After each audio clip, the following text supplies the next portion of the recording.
The Arkansas State Chamber of Commerce and Associated Industries of Arkansas. The State Chamber AIA is the leading voice for business at the state capitol and serves as the primary business advocate on all issues affecting Arkansas employers. Our mission is to promote a pro-business, free enterprise agenda and prevent anti-business legislation, regulations, and rules. Now more than ever, business matters. Learn more at arkansasstatechamber.com.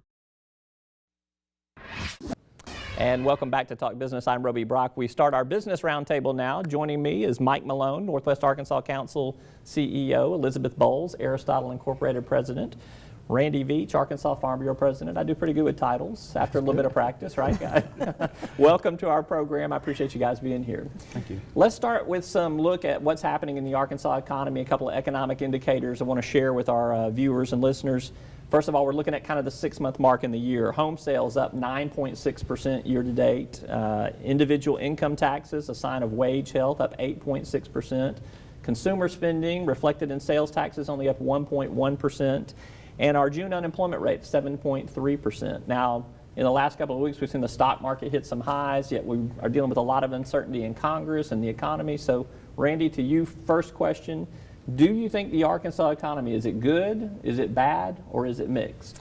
I think it's more mixed, especially when you take consideration of agriculture. But I also think if you look at some of those indicators that you just gave to us, that unemployment probably is not exactly, it's probably a little more than that because there's a lot of those that have been looking for a job for a long time and they've quit looking for a job now, and it's just hard to know how many that is. And so I think there's a lot of that out there. But in agriculture, I think that a lot of our expenses and our input items have really increased in expense. And when you take that in consideration, some prices are higher, but our margin of profit is not that great. So I think that it's more of a mixed bag in Arkansas. Elizabeth, what are you saying from Aristotle's standpoint, from the technology sector standpoint? Is the Arkansas economy, is it good, bad, or mixed to you? I think it's definitely mixed. I think the figures are moving in the right direction, and we definitely like to see consumer spending up, because for our company, there's two things. Broadband is still viewed by some people as a luxury item, not a necessity, and so people view that as one of the first things they cut. We've seen an increase in people getting broadband. The other thing has to do with consumer spending and the marketing dollars that companies will put behind that, which affects the interactive media agency that we run. So overall, I would say that while it's moving in the right direction, it's moving much slower, at a much slower pace than we would prefer to see. And so yeah, mixed definitely. Mike, what about you? You're up in the Northwest Arkansas quadrant of the state, the boom region of Arkansas, and you work with a lot of big companies, a lot of small companies. What are you seeing in terms of good, bad, or mixed? Well, I think statewide I'd agree with my counterparts that it's mixed, but I like the optimism that if we see a couple more quarters like we've seen the first half of this year, I'm ready to declare it good. And so a lot of the indicators are strong. The housing starts, the existing home sales are real positive.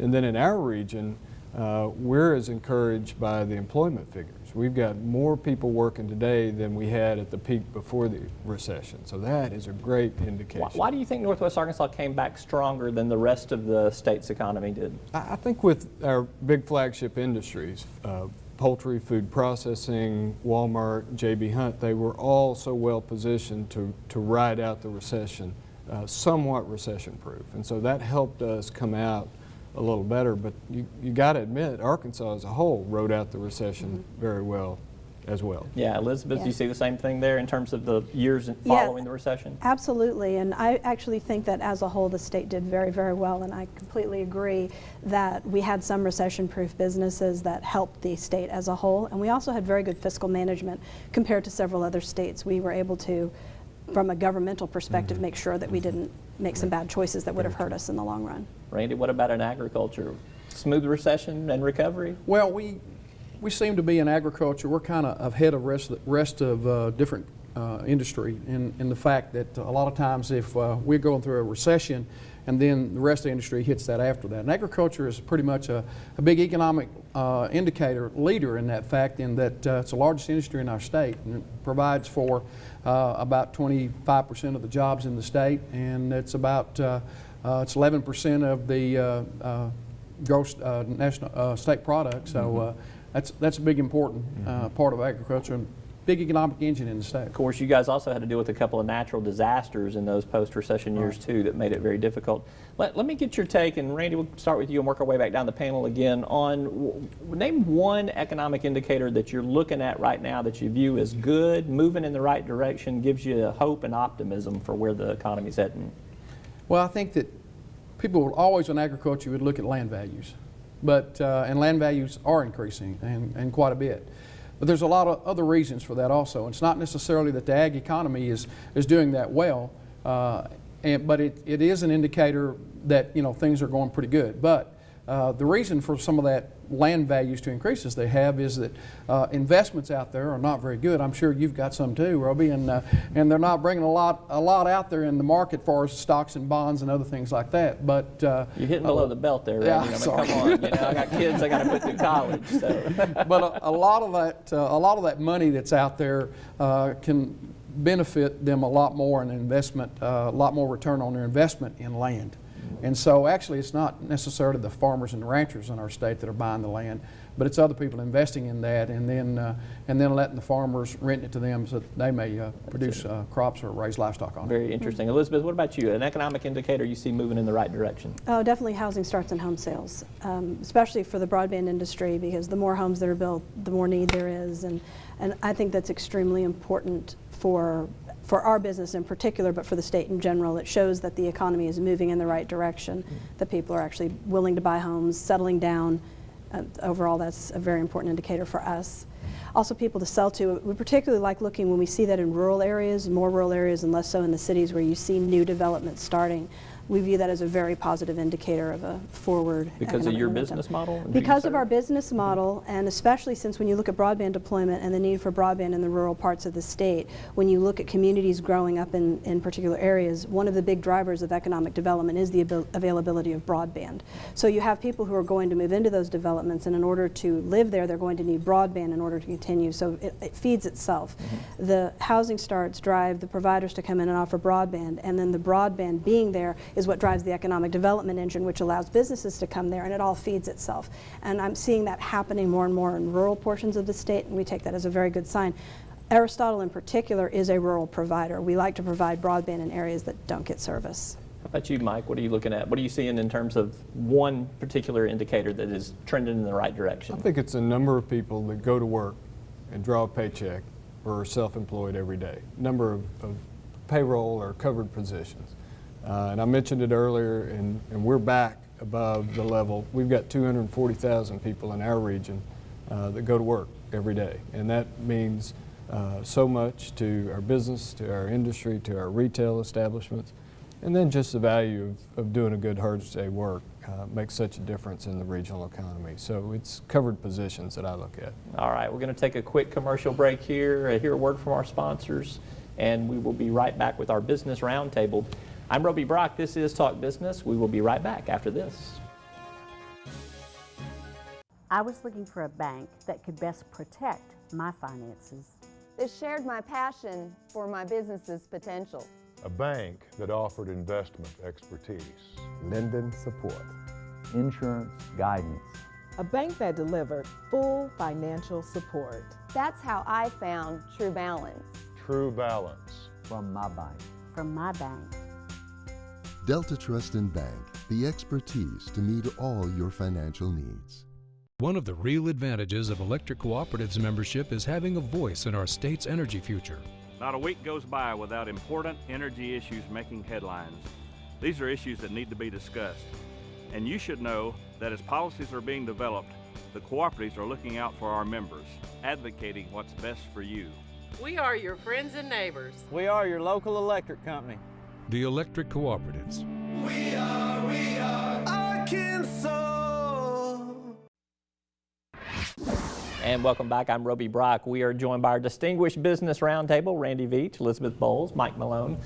Mike, I'm coming to you with our next question. We talked right before the break about some good economic indicators that you guys are singling out, finding things moving in the right direction. Let's talk about something that gives you pause for concern. What is something you're viewing in the economy right now that you think is a negative that you're worried about? Well, we talked about unemployment and that not coming down as fast as we'd like to see it, but one of the things that keeps me up more at night is physical infrastructure, and especially in Northwest Arkansas. We've got a lot of growth. 30 new residents per day are moving in. And so we've got highway challenges, we've got transit challenges. Our schools are crowded. And so the voters in Arkansas spoke loudly when they approved the Connecting Arkansas program last November. We know relief's on the way, but in this interim 10 years away. while we're waiting on the construction, and it's coming, folks are sitting in traffic, it's getting dangerous, and it's getting to be a real hassle. So infrastructure is certainly a concern. How about you, Elizabeth? For us, it actually is unemployment. I mean, that figure's high. We have 3 or 4 jobs posted, but we aren't getting qualified applicants in the state of Arkansas.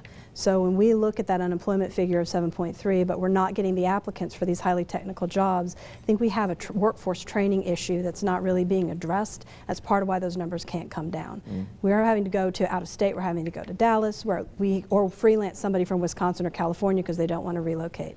It's, I think, very positive that Kiplinger voted Little Rock the #1 city to live in the United States, mid-sized city in the United States. That's huge. We recently got featured in Outdoor Life as a #1 place to live. That's huge. So maybe if that reputation increases, we'll be able to bring more of those technology people into the state. But right now, we don't seem to have the workforce to fill the technology jobs, and yet we have this huge unemployment figure. Very interesting. Randy, how about you? Something that you're concerned about? Well, I think I'm going to play on Mike's comment a little bit in the fact of infrastructure is extremely important to us in agriculture. We've got to be able to get our crops and our livestock from the field to the market, and the roads and bridges and all of that, and especially our waterways. You know, there's a lot of commerce goes up and down our waterways, not only the White River but the Mississippi River, and those we got a lot of work we need to do those, and a lot of infrastructure we need to improve there. I think one of the things that is trending upward, but trending downward for us in agriculture is our input cost. Fertilizer, seed, fuel, and all those things have been trending upward, and the prices now are starting to back off. And so they're not going to go down on those prices, but what we get for our crops and our livestock is going to go down. So those things are trending down, and that's not going in the right direction. They're moving together and going to pass each other and go the other way, and that's not too good for us. All right, industry-specific questions. Let's talk farming. Does the farm bill, does it get worked out this year? Probably not. And the likelihood of us getting something resolved between now and the end of the year is going to be difficult for many reasons. I think with the farm bill that came out of the House is vastly different from that came out of the Senate, because in the one that came out of the House was we separated nutrition from the commodity titles, and we also did away with permanent law. Those are two very important things in the fact that with as many urban legislators as they are in Congress, they're not going to give a lot of thought to a farm bill that isn't tied to nutrition or has a permanent law in place that we revert back to if we don't pass one. All right, Elizabeth, how about you? I know one of the things that you've mentioned already is broadband. There's a big initiative going on at the state level. Randy's a part of that too. Broadband in public schools, what do you see happening between now and the start of next year? Wow, well, between the start of the next school year, which is in a week, or you mean 2014? No, 2014. I actually see quite a bit of movement. I know that you know this, but broadband in the schools is critical. It's absolutely critical, and it gets tied up in the debate with Common Core, but it's really a totally separate thing. I think that you will see a lot of movement towards getting broadband into the schools, and having providers offer broadband to the schools will allow them to offer broadband in the communities that surround the schools, which I submit to you is equally important, because once those kids leave school, they've got to have broadband at home so that they can study. And so getting broadband into the schools and encouraging providers then to also provide to the communities around the school, I think you're going to see a lot of movement in that direction. We expect an RFP sometime in the next 6 to 8 weeks, and we hope that, honestly, that the state considers a blended solution, not simply looking at what we've always done, but look at places where it's really expensive to deploy fiber, $25,000 a mile to trench fiber, where you can deploy fixed wireless broadband, which is just as secure and just as reliable for a fraction of that cost. Fixed wireless isn't good everywhere, but it's optimal some places. The Delta, It's a great place for it. Yes. So those types of things I have a lot of optimism for, and hopefully we can break the pattern. All right, Mike, last question to you. What's the bigger economic driver in Northwest Arkansas for the future? Is it Walmart, J.B. Hunt, Tyson Foods, and the University of Arkansas, or is it the entrepreneurship base that is being built to serve those big providers? That's a loaded question. I'll say all of the above. The area was built by some of the world's best entrepreneurs decades ago, and they've really made a great success of all those industries. But we're real encouraged by a startup scene and their workforce challenges. We certainly need technology-trained workers. Their capital needs, these startup ideas need to be funded to really grow their company. But we've got great potential with startups in Northwest Arkansas. Earlier this spring, 3 different companies had a total of $100 million invested in them from outside the region. So startup is a big part of our future growth story. All right, I want to thank all 3 of you for being here as part of our Business Roundtable. Mike Malone, Elizabeth Bowles, Randy Veach, thank you all so much. Thank you for having us. I'm Roby Brock. This is Talk Business. We are back to wrap up right after this.